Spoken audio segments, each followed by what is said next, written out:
कार्तिक महात्म्य प्रथम अध्याय।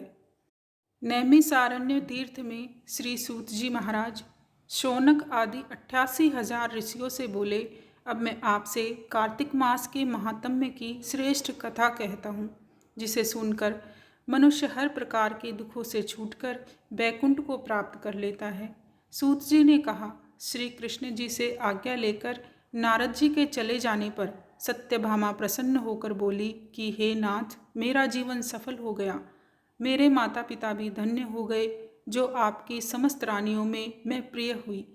मैंने वह कल्प वृक्ष आदि आपके साथ नारद जी को विधि पूर्वक दान में दे दिया था। वही कल्प वृक्ष मेरे घर में सदा लहराया करता है। हे स्वामी, आप मुझे वह विधि बतलाइए जिसके करने से मैं इस कल्प के बाद भी आप मुझसे विमुख न हो, मुझे प्रेम करते रहें। सूत जी कथा आगे बढ़ाते हुए कहते हैं, हे ऋषियों, सत्यभामा की बात सुनकर श्री कृष्ण हंसते हुए उनकी बाह पकड़कर कल्प वृक्ष के नीचे ले गए और कहा कि अपनी समस्त रानियों में तुम मुझे प्राणों के समान प्रिय हो।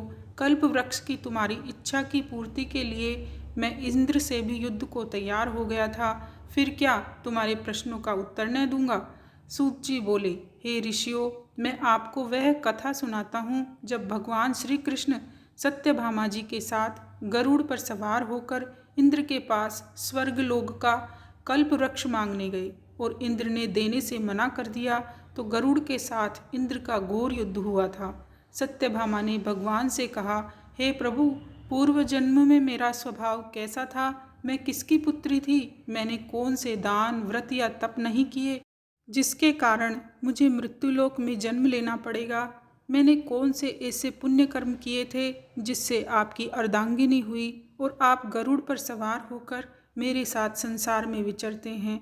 तब भगवान बोले, हे कांते, तुम्हें अपना पूर्व जन्म जानने की इच्छा हुई तो मैं उसे अवश्य पूरी करूँगा।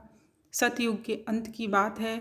मायापुरी में अत्रि गोत्र में वेदों और यज्ञों को जानने वाला देव शर्मा नामक एक ब्राह्मण रहता था।